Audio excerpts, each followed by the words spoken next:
All right, and welcome back to Just a Couple Guys Talking Football with PJ and Tate. Tate has got himself his brand new setup all ready to go, so he's an official podcaster now. He just was, he was just playing around before, but now he's got a setup. He is ready to go. I'm serious now. It's Bronco time.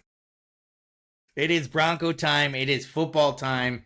It is going to be a great week. We've got a lot of college football, but A lot of great college football. But we got a couple things coming on up, and that is we got NFL kind of happening a lot, especially today. The cuts down to 53-man rosters are currently going on with a lot of teams, so you're seeing a lot of movement there.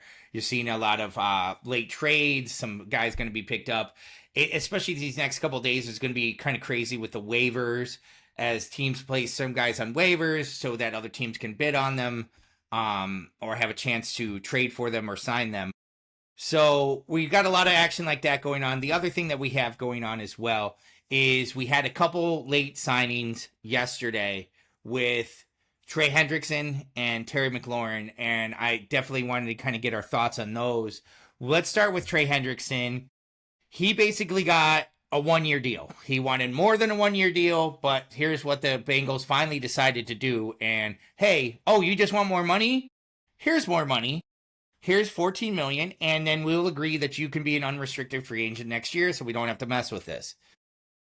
I think it's about high time that the Bengals did this, in my opinion. They need help on defense, obviously. I mean, even in the preseason, and I know we don't I'm put a lot pretty on dang that. sure that Trey wanted a longer-term contract with more guaranteed money, and so this is what happened when he sat out. I was very surprised. I thought he was going to be one of the ones that was for sure going to move.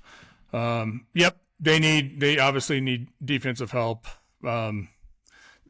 The problem too is now how many weeks are going to be, it's going to take him to get in the rhythm and not get, pull a hamstring, all that. This is what drives me crazy with the NFL of why they wait so dang long to get this. It's just a bargaining thing. It's frustrating. It's frustrating that they just can't get this done sooner. And, but technically you got 2 weeks of practice before your first game. So I think you're absolutely correct, Tate. I think that the Bengals waiting so long to do this Hendrickson signing is a little. It just doesn't make any sense why to wait this long. Like you said, the guy needs to get some practice in. He's reported to camp. Yeah, he's doing some activities. He's not practicing with the team, and I find that to be pretty vital, especially when a veteran player needs to kind of get, his muscles warmed up to be playing here soon. And as you said, they have 2 weeks to practice, which is fine. But at the end of the day, if you were just going to give him $14 million and that's your solution, why didn't you just give him $14 million 3-4 weeks ago? I guarantee he wanted a longer term contract, guaranteed. Well, and I'm sure that and is I would too. I think but honestly, looking at this, like, not being a Bengals fan or anything, but if I'm Trey, it's like, okay, I got a decent paycheck coming in this year and then see how the season goes. And if it's like we think it's going to happen, all offense, no defense, then he can go. Now he's an unrestricted free agent to go where he wants to play. Well, I think one of the things... And he's 33 years old, and we just got to watch, these late signings, it's the soft tissue injuries. Well, that's what I'm kind of saying. That goes to my point about that I just said. These veteran players goes to my point too, muscles. PJ, what I just said. But this is what I'm saying. Like, the veteran players, they need to warm up these muscles. That's exactly it. Yep. And maybe that Trey Hendrickson finally just settled for the $14 million and just said, fine, this pay raise will work. But I kind of feel like the Bengals dragged this out and dragged their feet on this because they usually do this anyways. But I also think, too, that the Bengals realize our defense stinks without Hendrickson. Absolutely stinks. And I know that they're kind of going for the option of I'm going to try to outscore all my opponents, which I hate that option because it's gonna bite them again, pretty much like it did last year. Everybody's saying that they're going to take this season differently. I'll believe it when I see it. I really will. So, all right, the other signing. Yeah, go ahead. No, go ahead. No, I'm with you. And they always start slow, so we'll see what happens because typically offenses start slower the first couple weeks. But yeah, totally agree with you. So yeah, moving forward. moving forward on to Terry McLaurin signing a 3-year extension, $96 million extension. I know this money is always kind of funny how it ends up. $30 million signing bonus. It definitely puts him in the range of some of the highest paid wide receivers. Listen, at the end of the day, we both thought that this was going to happen. The offense does need a Terry McLaurin. He's not going to win jump balls, but man, is he a deep threat. And then if he catches it, he can possibly go for 70. And that's the whole thing. He showed that in the NFC Championship game last year when he caught that screen. He just took it pretty much to the house. So he's a player that I think that the Commanders needed, but did they need him at what he was originally asking for? No. So I'm glad that these two sides kind of finally found something. I actually always have liked Terry McLaurin as a wide receiver. I'm glad that now he's kind of getting a little bit more notoriety because he's been playing on an awful team for so long. Yep. But that was his whole defense with it too. He's been here through the tough years. Look, he's always been a higher producer, and look what he did last year. So pay me. Cat and mouse game again. Mm-hmm. I'm glad for the Commanders, or the Redskins is what I like to call them. Got it. Definitely got that, got the ball rolling with that one. Well, I think the other thing too, that the other point to why this probably took a minute for the signing to happen is you brought it up with Hendrickson, and this is the same point with McLaurin. He's on the wrong side of 30 for these teams. I think he's going to be 30 or 31 this year, which I know sounds so young for a lot of us that are past that age, but for football age, that's definitely getting up there. Especially for wide receiver age too. Yeah. I mean, they're going to lose a step. These guys are just coming in faster and faster, the other wide receivers and the cornerbacks. So, good for them that they signed him. I'm glad that he got his money. I'm sure that the Commanders need him, but like you said, once again, on the wrong side of 30, I haven't been practicing. Here comes a soft tissue injury when I have to speed it up when I'm trying to break a route out or something like this in week 2 or 3 because my muscles aren't warmed up enough as they would. Yeah, so I think you're gonna see a slow start with him too. They're gonna break him in a little bit. Yeah.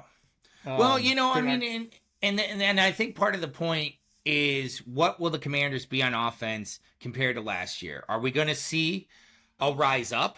Because one point, and I don't want to get too much into the Commanders/Redskins, whatever we call them. Tate, as you and I well know, Cliff Kingsbury is the offensive coordinator of the Commanders. And as you and I well know, what our thoughts of him as an offensive coordinator are not that great, especially in year 2.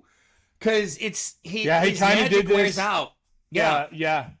His first year as the head coach with the Cardinals, everybody was amazed. 11 wins? Yeah, 11 wins. Yeah, I mean, everybody was 11 amazed. wins. Because that used to be when we used to talk on the phone all the time about it. I was like, really, what has he done to deserve everything that he had a losing record at Texas Tech. Mm-hmm. He had a couple good years with the Cardinals, and now he's like the hottest. Whenever there's someone, if he's available to coach, he's always like the hot coordinator coming in. So, I still with Dan Quinn. And I think he's learned from his past mistakes. I still have them pretty high as a team. Just me. I know you have a sophomore slump with them. I do. And we're going to dive into that with the win totals in a minute. But I just had to preface so the audience knows, it's not a bashing per se, but we are definitely not big believers in Cliff Kingsbury as an offensive coordinator. Yep. And you might hear that bubble up, and it's no offense. I kind of find out in year 2, especially with his schemes, people watch tape and they start figuring it out. They're like, hang on, he's only running this kind of route tree. Yeah. Okay. Let's just study that route tree because it just, maybe he's changed. We'll see. But, like I said, I'm very curious to see what the Commanders are going to do this year. All right, folks. So we're going to do it. We're going to bust into some P's with PJ / Tate now. And we're going to give you some picks today. So the picks, props, and parlays today. We do have some picks. We do have some parlays. We are going to do over-under win totals for all the teams. All 32 teams. Quick blurb of why we think they are. It's going to not necessarily be super rapid fire, but we're going to kind of just dive into it right away. We're going to start with the Arizona Cardinals. We got 8.5 win totals at -125. Tate, you had the under. Could you tell us why you thought the under on the 8.5 win totals for Arizona Cardinals? Yeah, I'm still not sold on him with Murray as the quarterback yet.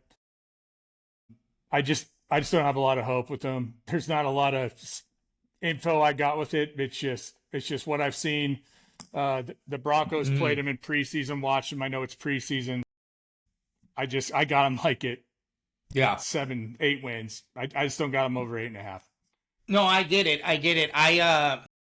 For some reason, there's something sticking in my gut with them, and that they might be an upstart team in the NFC West this year. They might actually finish second because I don't know what the other two teams are going to be, and I know that's rough to say. So I actually have them going over 8.5 because especially if the Seahawks and the Niners slip it all, the Cardinals showed last year that they could play with anybody in their division. They gave the Rams, I think, a run for their money a couple times. I know they beat the Niners. I know they beat the Seahawks. But, I don't know what Murray's going to be all the way. But the news from camp is that he's trying to mature and be thrown out of the pocket more. We'll see if that's actually happening. All right, rolling on. Atlanta Falcons, 7.5 win total, -140. Hey, you got the over. Tell me. Yep. Big believer. I like Michael. Yep. I like Michael Penix Jr. I think we saw it. What did he start the last 2 games last year? He showed some promise. He's more of a deep threat. I think he's a hell of a quarterback, and I think I definitely got them over 7.5 wins. Their division's pretty soft. Yep. I like what I don't like a whole bunch what they're doing. I'm not the biggest fan in Raheem Morris, but I do believe they're right at an 8-win team. And that makes sense because I was really torn on this one when I was picking I this is why the Vegas makes all this money because I was like, man, 7 or 8 is about where I think they're at. And I went the under on this one. I went because I think that they're going to be a 7-win team because as much as I think that Penix is good and all that stuff, I think they're going to have some trouble and blow a couple games that they shouldn't. Like they're going to lose some stupid game to the Panthers or something like that, or the Saints and be like, oh, what just happened there? And then all of a sudden, they might shoot like a rocket out, but then, you're going to see them slowly fall off and become a 7-10 team. All right, here's one that's pretty easy for both of us. Baltimore Ravens, we both have over 11.5 wins. It's -115. I mean, that's money in the bank, folks. I'm sorry. Ravens are, I think, probably the best roster in the AFC at least, up top to bottom. Offense, defense, they've got a lot of things going on. I'm not trying to take anything away from the Bills or the Chiefs, but I mean, roster construction, I think that they've got it. And I think that they're going to kind of do what they did last year, which I think they did 12 or 13 wins. Yep. 100% agree. And they're hungry again.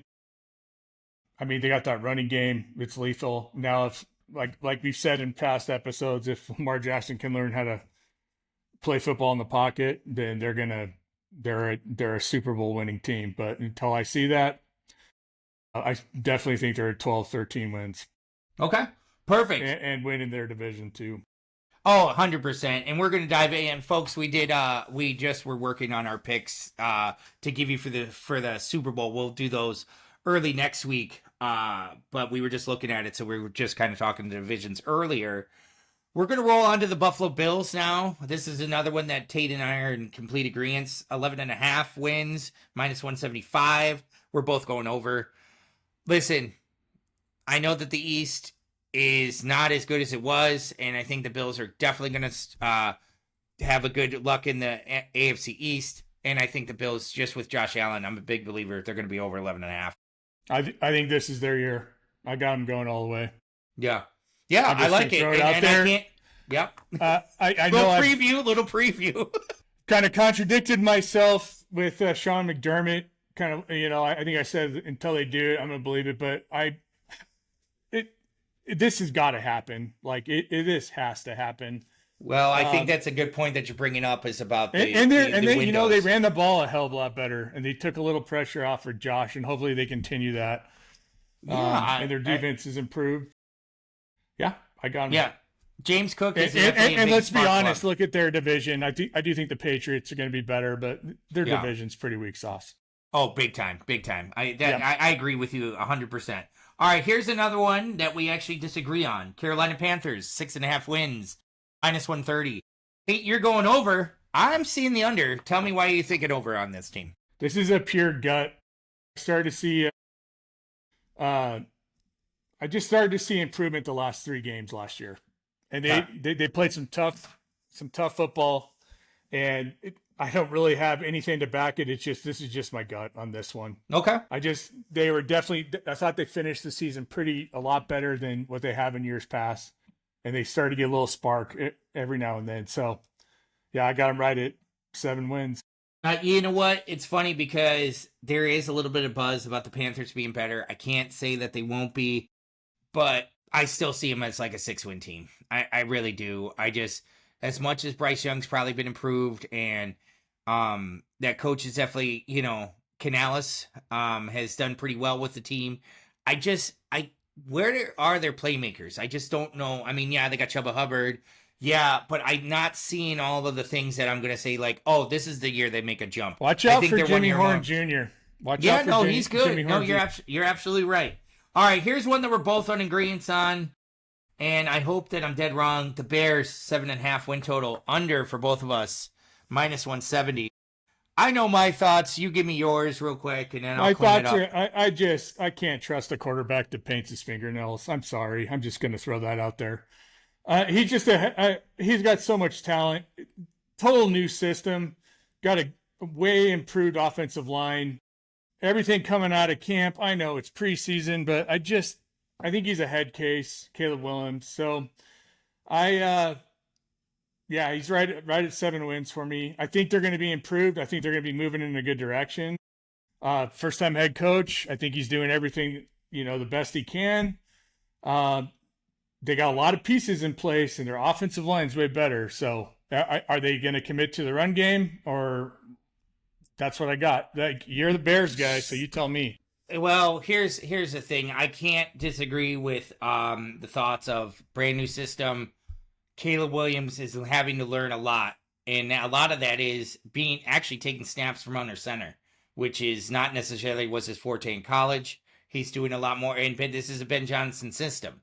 I think, I saw good Caleb Williams this preseason. I saw bad Caleb Williams this preseason. I think the main thing that locked me in, and I know I don't try to wait too much on the preseason, but man, when we had our first team out there against the Chiefs, our first team looked awful against the Chiefs' first team, offense and defense. They looked inept. They didn't look like they knew what they was comfortable with the system. I think it's going to take a couple weeks for them to get comfortable with the system.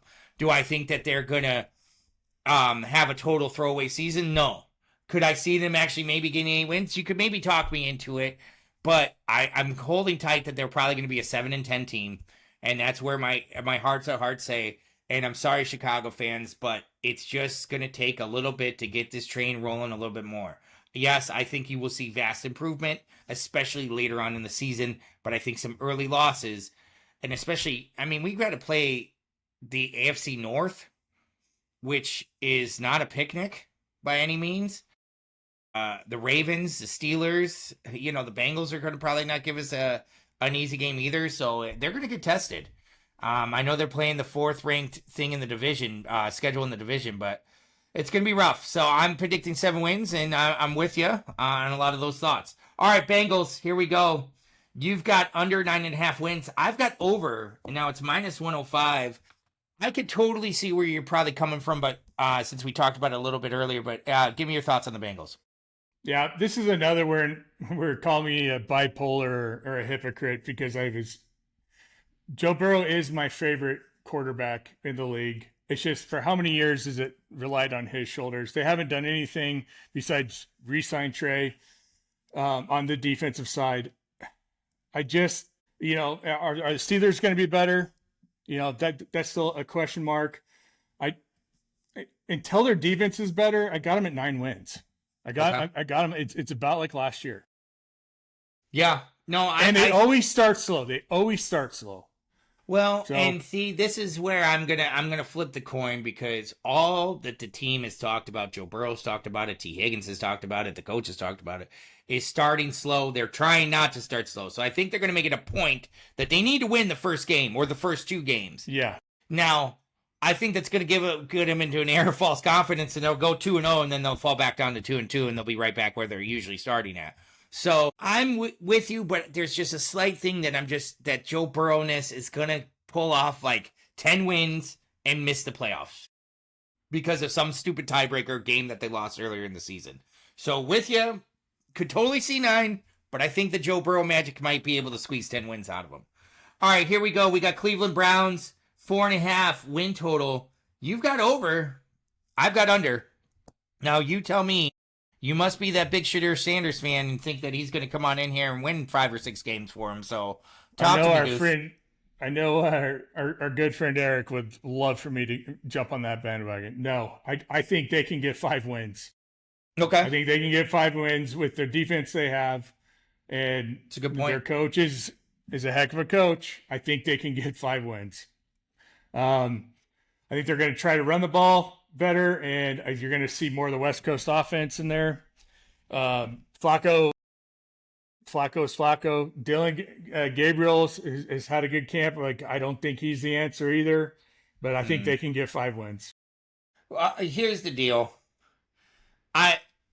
You got a great point about their defense, and that's the one reason why I could totally see it going over. But the problem I have is the merry-go-round that they're setting up on the quarterback situation. Flacco is pretty decent. 2 years ago, Flacco really took the league by storm. Now, the Browns walked away from him last year because they didn't want this argument about Flacco or Watson. Now they bring him back again. Now, let's just look at what Flacco did in the Colts. Now, maybe that's a Colts team, but Flacco did not look that great relieving Anthony Richardson last year. In fact, I think they went back to Anthony Richardson partway through the season. Then, okay, so who are we going to go with? Dylan Gabriel? Or Shadur Sanders?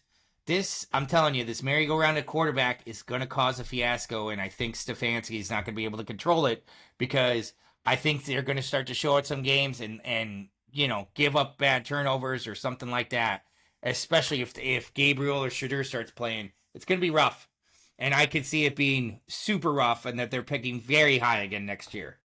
All right, yep. Dallas Cowboys, big believer, America's team, Tate's team. He's got him under 7.5 wins. I've got him going over. Go ahead. Train wreck. They're an absolute train wreck. They're a train wreck. I mean, you got a first-time head coach who's like, really, what has he done as offensive coordinator? Their defense was terrible last year. It's going to be even terrible this year. They're garbage. They're overhyped. They're overrated. 7 wins. Listen. I'm going to tell you this. I'm basing that they're going to go over on one thing, and that Micah Parsons signing is probably going to happen within this next week. I think if he signs, he's going to sign by like Tuesday or Wednesday of next week. He's going to attempt to play in the game. He's not going to make a big factor, but later on in the season, once he gets more warmed up, he will. I can see them going over because it just makes sense that the Dallas Cowboys would go over because they're just like, what do you mean? But I agree with you that the first-time head coach could be a problem. I just think that Micah's going to sign, and Dallas is going to find a little magic with the Micah signing. All right, Denver Broncos. Here we go. Big orange and blue right here. 9.5 wins. We both got them going over. I know. I'm going to lead in, and then I'm going to let you talk about the Broncos, much like you let me talk about the Bears. And Sean Payton is getting together what he needs to do as a structure there. I'm going to be a little bit more pro Sean Payton probably than you, and that's okay. I'm going to give you your time with it. Bo Nix, I think, is a very smart quarterback. I think R.J. Harvey is going to be a pretty decent running back. I think you're going to really see Sean Payton take his offense into a new level, especially with that great defense that Denver's already got. 9.5 wins, it seems like a no-brainer. Tate, talk to me. Yeah, I agree with you. They're trending in a very good direction. I think their offense is going to start slow. That's all signs in training camp and preseason. The good thing is the system's not new like it was last year. They are supposedly going to run the ball better. I see these running backs. I haven't seen Dobbins yet because they didn't really play him, but these running backs are missing holes, and I just think there's going to be some time for it to adjust, and I think Deshaun's going to get pass happy. But I still got him at 11 wins this year. I'm high on him. Last week I was a little. Well, I could see a slight dip, and it's just because, our division. I do have them still splitting with everyone in our division. But they're trending very well. I just have got to see a commitment with the running game. But again, 11 wins is good. 10 wins is good. 10 or 11 wins. They're trending in a great direction. I love it. I just want to see commitment for, in the run game. And let's face it too, like, they're so young at wide receiver. Cortland Sutton, yes, but Cortland Sutton to me is still like a number 2 on like any good team. I just don't know. They're expecting a lot out of Franklin, 4th rounder from the Oregon Ducks last year. They're expecting a lot out of him. And he's had a great camp. They traded Vele, who's just a receiver who'd block down the field and catch everything. I think that was a good move to get a 4th rounder with that, but they got the pieces and they got a good tight end. So yes. Okay. Listen, I think that the Evan Ingram being on the team is a big factor. Yes. And I also think that the Troy Franklin factor is legit. He was a good wide receiver in college. I think he had a hard time probably learning the route tree of Sean Payton, but with Bo Nix being there and already being familiar with him, I think that this is getting ready to skyrocket on up. All right, here we go. Detroit Lions, another agreeing factor, over 9.5 wins, -170. Listen, the Lions, I think, might miss a step or two from having new coordinators. But at the end of the day, do they still have enough talent on that team? Yes. Yes, they do. Could they use a little bit more? Yes. Will they have some growing pains? Yes. But at the end of the day, do I see them winning 10 games? Yes, I can see them winning 10 games. Yep, I totally agree. I don't got much else to say. Campbell's, until I see Campbell not do it, 10 wins, easy. Yeah. I mean, it's just it's not going to be easy, but yeah, it's just I think they may start a little slower at the beginning of the year just with all the new coaches. And like I said last week, the offensive system's a little bit different, and it takes a little bit of time to figure that out. But they got enough veterans on that team. And then the big question too is all the injuries they had last year. Are they totally healed, and are they ready to play some football? Got it. Yeah, no, totally. I think that those are good points. Do think they're missing a step, but yes, 10 wins is easy for them. Talking about another NFC North team, the Green Bay Packers, 9.5 win total, -120. We both agree once again that this is over. And this is just because the Packers are much like the Steelers, that they'll go out and win 10 or 11 games every year and go to the playoffs and usually get smoked the first game. Or maybe the second game. But generally, this is what the Packers do. Hey, we have a great regular season. Oh, that's great. We got in the playoffs. Oh, see you later. Thanks. We'll see you next season. That's what I kind of think. I know it's pissing off all the Packer fans listening to this that I say it like that. But at the end of the day, yes, you guys have great regular seasons. Let me see a little bit more in the postseason. Maybe this Matthew Golden is the answer, wide receiver, because they'll talk about another merry-go-round of Romeo Doubs, Jaden Reed, Christian Watson. I'm just kind of curious of what wide receiver is going to really step up for that team. All right, from the Packers to the Houston Texans, yet another one we agree on. Don't worry, folks, we don't agree on all of these. But the Houston Texans, 8.5 wins at -180 overall day. AFC South is weak. Texans have shown that they're a pretty good team under D'Amico Ryan. I mean, I could go more, but with the Colts, the Jags, and the Titans in your division, Texans, if you don't go over 8.5 wins or something. Yep, and CJ Stroud finished the season super strong, and they almost had the Chiefs last year. He had his dip at the beginning of the season, like I said he would, but then he learned from it, and just much like I think that Jaden Daniels is going to do. Dip at the beginning, go better in the end. All right, Indianapolis Colts, 7.5 wins, -110. We both agree that they're going under. And there's a reason I think that they're going to kind of go under, and that is Daniel Jones being at quarterback. Yep, yeah. Agreed. I'm sorry. Is he better than Anthony Richardson? Yes. Does that mean that I'm all warm and fuzzy about the Colts? No. Guys, Shane Steichen's a good coach. I with Irsay being gone now too, I know it just seems weird, but I think that the Colts organization is going to change. I think it's going to change a little bit. I think you're going to see, unfortunately, I think you're going to see this is the last year for Chris Ballard and Shane Steichen. I could be wrong. I don't like to see it. I like both of those guys, but I think that this is kind of the beginning of the end for the Colts. I think they could be sneaky, but at the end of the day, my gut tells me under. 100% agree. Yeah, I'm not high on him with Daniel Jones. He had that one good year with the Giants, but they just don't. He doesn't thrill me. All right, Jacksonville Jaguars. Here where we're going to be a little separate. 7.5 win total, -125. Tate's going over. I'm going under. Tate, tell me why you think that the over is good with the Jacksonville Jaguars. Everything I'm hearing out of their camp, I just think I believe they can get to 8 wins this year. Their defense is better. They're going to run the ball.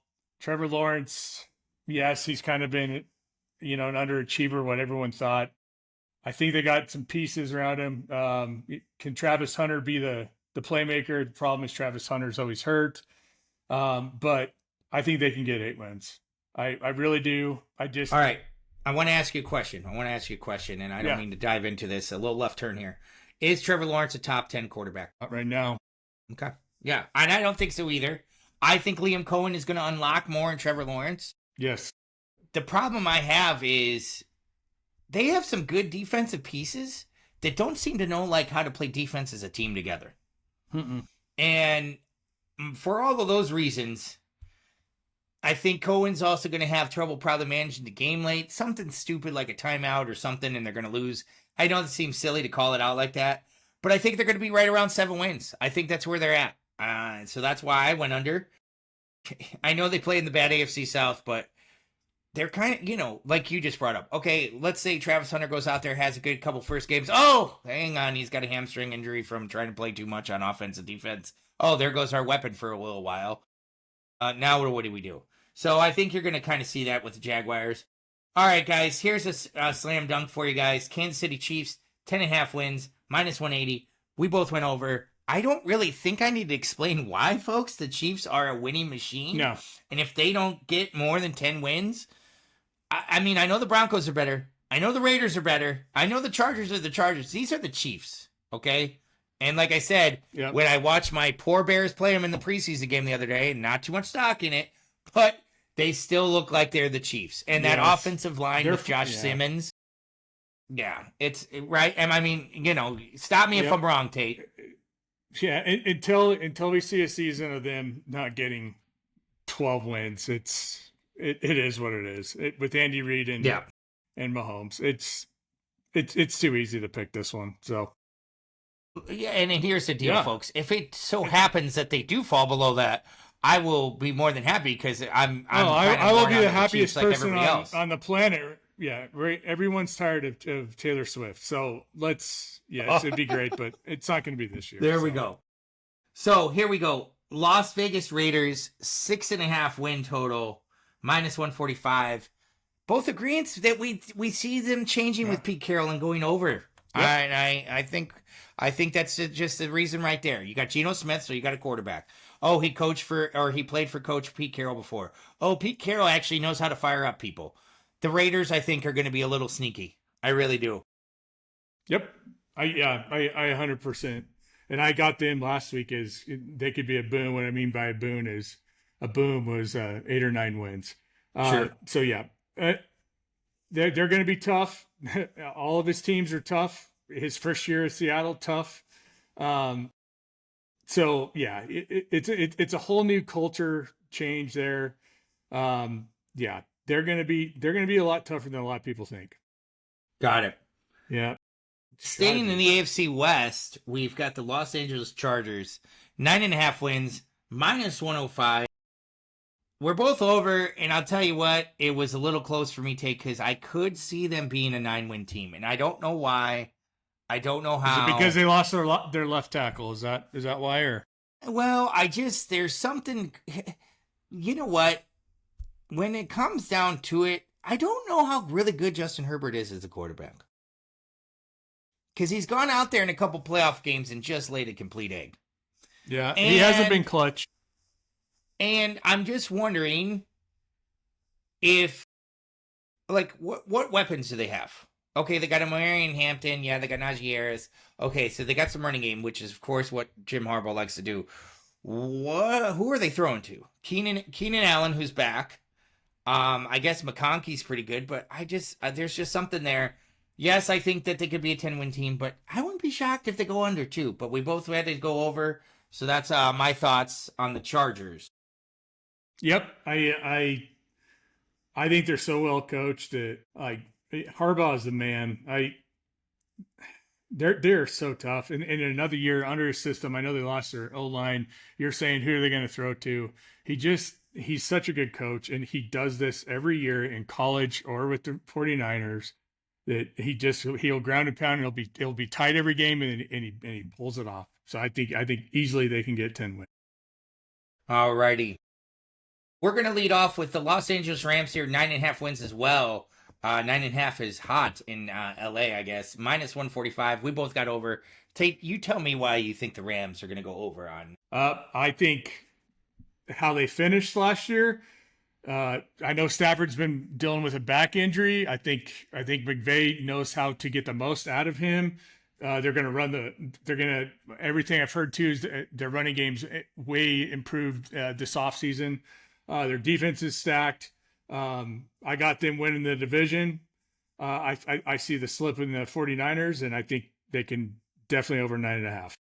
Yeah, I think that this back injury with Stafford, as concerning as it was, Stafford's tough, man. And he's already back out there, and he's already saying it's not an issue. I'm just going to. It's kind of what the Broncos did in '96 with John Elway. Mm-hmm. They limped him through camp, and then '97 they did the same thing, and then '98 they did it again, and they're just preserving him. It's almost like a load management, even though he wasn't out at practice. And it's all the same system too. Like, majority of these players, they're not super young. They're young, but they're not like as young as like the Denver Broncos are. They know the system. So here's the thing. Their offense has improved. I think Devontae Adams being with Puka Nacua is a big deal. I think also that their defense is very young and very physical, and they proved that a lot last year, and I think they're only going to start getting better and better. And little note for you guys on the show, if you guys had the over-under on when Tate would reference John Elway, I think it was about 30 minutes. So go ahead and collect your bets at the end of the show. All right, Miami Dolphins. Miami Dolphins minus 7.5. I'll bring in the three amigos. I'll bring him in. I'll bring in Ricky Until, Vance Johnson, and Mark Jackson anytime you want. All right, hey, I'm ready. Listen, I get it, but Miami Dolphins 7.5 wins minus 105. We both got under. Listen, folks, I'm going to let Tate talk a lot about this, but my thing is, I think the Dolphins have hit the end of whatever little window that they had. I'm not a big believer in Tua, and I will be honest with you, he's going to probably get hurt again. And then when that offense loses Tua, because Tua runs that offense really well, they fall off. And then Tyreek Hill's not going to be happy. Jalen Waddle's not going to be happy. I don't know what's going on with the run game, needless to say, and their defense is stinky. So, garbage. Kate, what are your thoughts about now, the offense? I'm very simple with this. Is I think the locker room has lost faith in their head coach. I agree. It's that simple. We saw it last year. You're not going to improve that in 1 year unless you hire like some awesome coordinators. It's their time is came and went. Real quick side note: Mike McDaniel say he loses his job this year. Does he go back to San Francisco and become the offensive coordinator for his friend Jim? Yes, he does. Kyle Shanahan. Does. Yeah, I agree with that. Yes, too. He does. Yep. All right, Minnesota Vikings. Too. Oh, it could go either way. Or the Packers. It'll be the Rams, Packers, or Niners. Yeah, I agree because he knows what kind of system that those guys all run. They all coach together with Washington Redskins under Mike Shanahan. No, 100%, and that's why you back-to-back Super Bowl winning coach for the Denver Broncos. Mike McDaniel, I think is a good offensive mind. I don't know if he doesn't command head a room. Coach suits him. Yeah. I mean, he's a cool guy, and I like his coolness factor. But is that enough to win games? I don't know. I don't think so. Minnesota Vikings, 8.5 wins. We both got them over, minus 155. Listen, folks, here's my deal. Kevin O'Connell knows how to coach. I don't know what J.J. McCarthy's going to be, but I know what Brian Flores is, and he's a good defensive coach. And that defense was pretty good last year, and I think they're going to keep the games close for Kevin O'Connell in the offense to make some plays. Hey, you got Justin Jefferson and Jordan Addison. You got some stuff to go do there, Vikings. 8.5 wins over all day long. Yep, 100% agree. And we'll just see what they're going to run the ball with J.J. McDuffie at quarterback. So, McDuffie is what his personal friends call him. McCarthy is what he was labeled as, just on the roster. It's not as important for some people, but Tate likes to talk about it. Yeah, they're going to run the ball. They got some tight end help. Great coach. So, yeah, I can see 9 wins. Easy. All right, here's a little boom or bust favorite for us. Well, it was mine, too. We both like this one. 7.5 wins over for the Patriots, minus 180. I mean, we could talk about it, but Tate, I think the main thing is we love Mike Vrabel. I think we know what he's going to do there. He's going to add an edge of toughness to a team. I don't think it's that far away from what Bill Belichick was trying to do. I think these guys are going to be in there. I think he's a different coach than Belichick.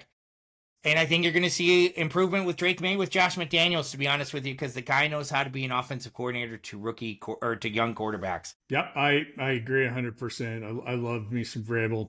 He's changing the whole culture back. And the good thing is, too, is that organization is not too far away from seeing success. So it's still in that organization that I can see a very quick turnaround with them. Well, I could definitely see them taking over that mantle in the AFC East of like that the Dolphins just had. Hey, I'm gonna be a pain in the butt to the Bills, but I'm gonna be right there. But I'm not. I don't have enough to win a playoff game yet. But I think that's gonna change. Okay, next up we got the New Orleans. Be dangerous for him. Oh my gosh! Seriously, I think you're going to see such a culture change in New England. It's going to be annoying, to be honest with you. Yeah, we're going to be on talking about the Patriots again all the time. I think so, big time. New Orleans Saints, 5.5 wins, minus 175. Listen, guys, I'm not in on the Saints at all this year. I think it's going to be a rough year if you're a New Orleans Saints fan. I definitely think that they are the worst team. They're going to be the worst team in football. And a lot of that is it's Spencer Rattler or Tyler Shugg. And that just makes me nervous at any kind of new quarterback coach level. Too. Yep. New coach. Well, that's what I'm saying. Kellen Moore. And there's not a lot around him. Not a lot of help. And God, their cap space is terrible too. God, they've been in cap hell for 5 years. And so, I mean, it's just not looking good for him. Well, if you think about it too, I mean, coming too. Well, it could be, but here's the thing. They're aging on defense, too. I mean, those guys are just not the same players as they used to be. And I mean, and like you said, the cap heck that they're in is big. It's big, and it's true. And I just think that this bubble's finally got to burst, and I think it's going to burst in Kellen Moore's face, and I'm sorry to say that for his first year coaching. All right, New York Giants, the G-Men as they're called. Tate, you got them over 5.5 wins. I have them under minus 115. Sorry. I got him at 6. I mean. Yeah. All right. Tell me why. I mean, I guess you can argue, okay, you got Russell Wilson at quarterback. I think they're better. I think they're better than a 5-win team. I really do. Okay. I think there's enough change. Dayball's freaking coaching for his job. I can see it over 5 wins. Okay. I'm not sold on Russell Wilson. I can see 7 wins out of them. I know they're in a tough division. Wow, yeah. And you know what? I'm going to say it right now. They're going to sweep the Cowboys. They're going to sweep them. Wow. I'm saying it right now. You heard it here. Wow. I was just about to say, because you are down about the Cowboys, so somebody in that division has to step up. Listen, I like the Giants defense. I think they got some really good pieces there. I think Malik Neighbors is an awesome wide receiver. The Russell Wilson experiment is going to phase out after probably about 3 or 4 games because he's just going to start getting manhandled. And you're going to probably see Jackson Dart sooner or later. And what does that mean for them? I don't know, but I don't think it equates more than 5 wins. Sorry to say it, Eric, but I think they're going to be 5 wins is their cap. Yeah. Well, I'm saying it to Eric because he's going to listen to our show. Our friend, because he's going to be all up in arms that I love Shadura and the Giants. Talk bad about about the Giants and the G-men, as they say. But I think that they're under 5.5 wins, and that's where I have to stay. You got to follow my heart. All right, New York Jets 5.5 wins again. 5.5 hot in New York, -155. We both have them going over. Yep. I don't have them going over by much, though. I think that they're about a 6-win team. I got him right. Yeah. No, I'm the same as you. I think 6 wins is doable. With Glenn coming in, he's a heck of a coach.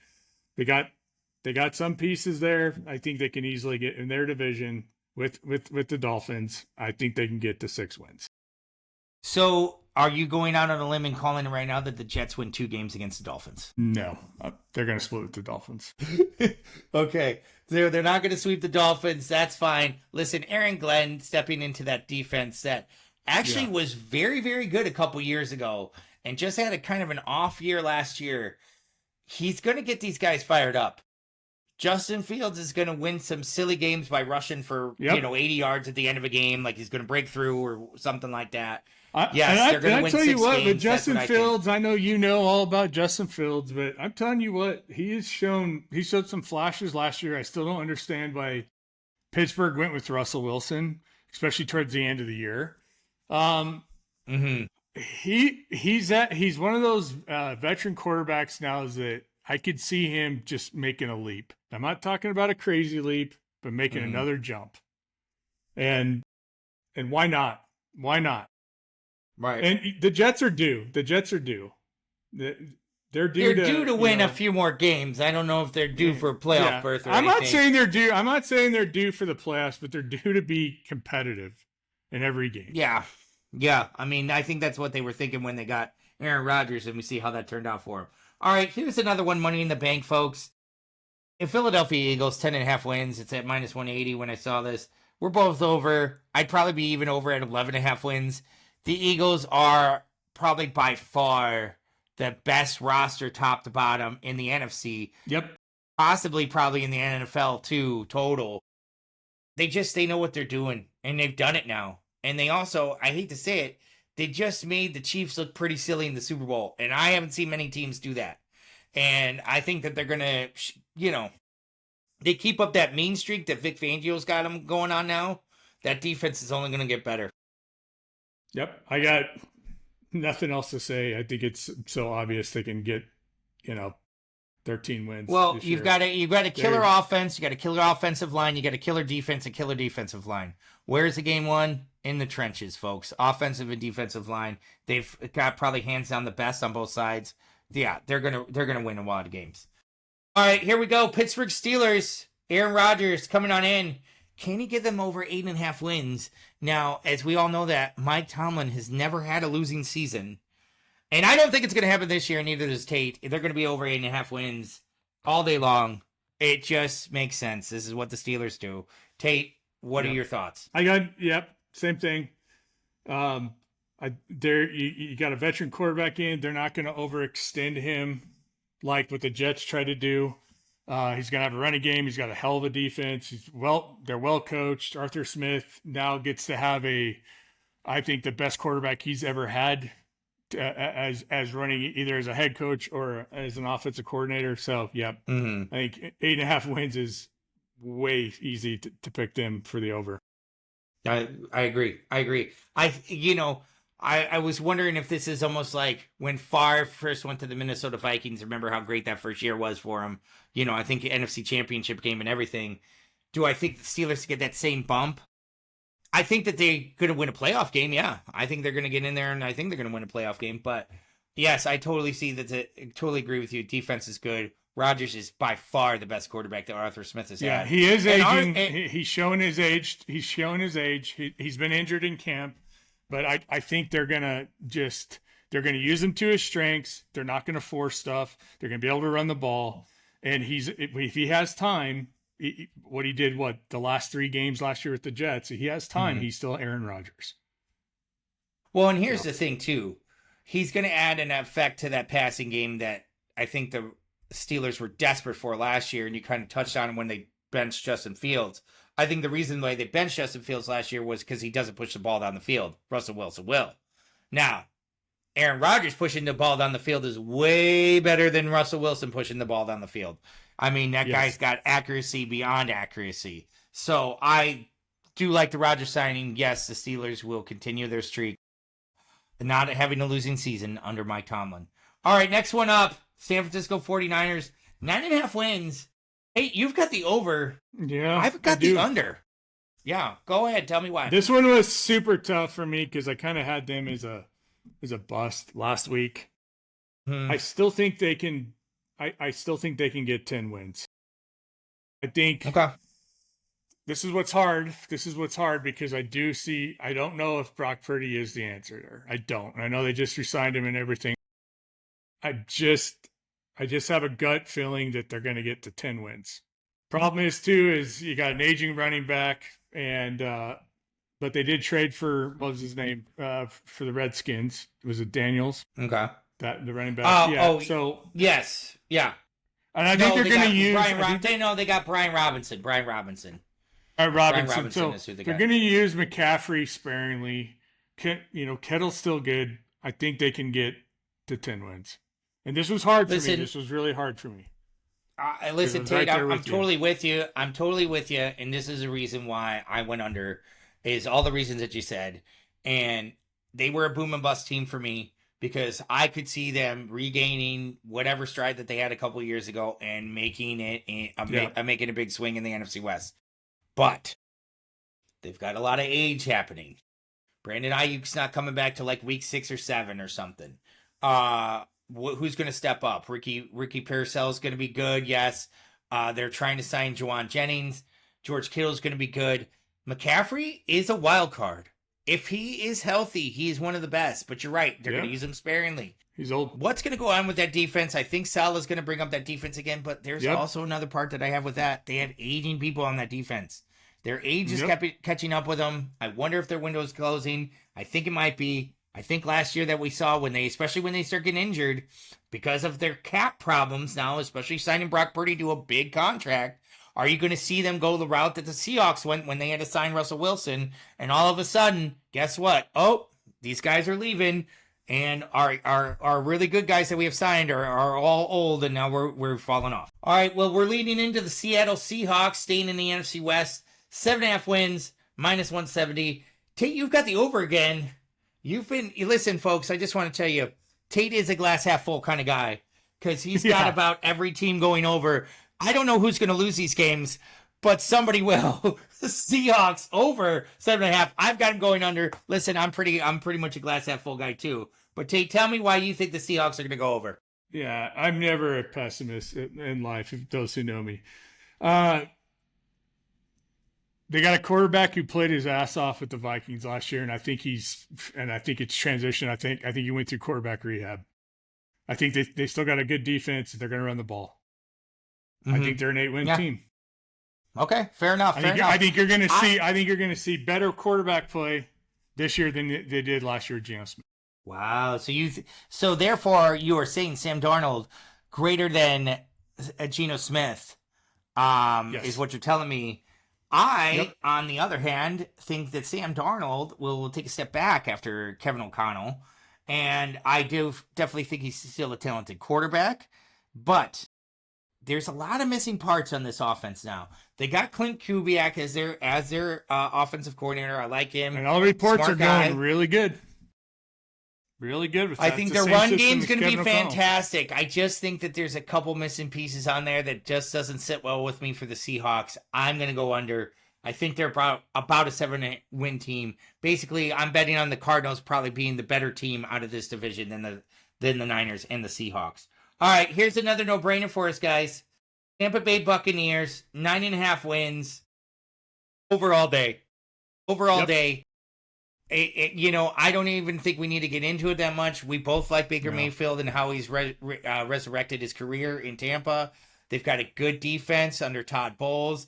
They've got a really good offense. Bucky Irving's a good running back. They've got Godwin's going to be coming back. But, hey, they got that Mbuka, too, from Ohio State as their slot receiver.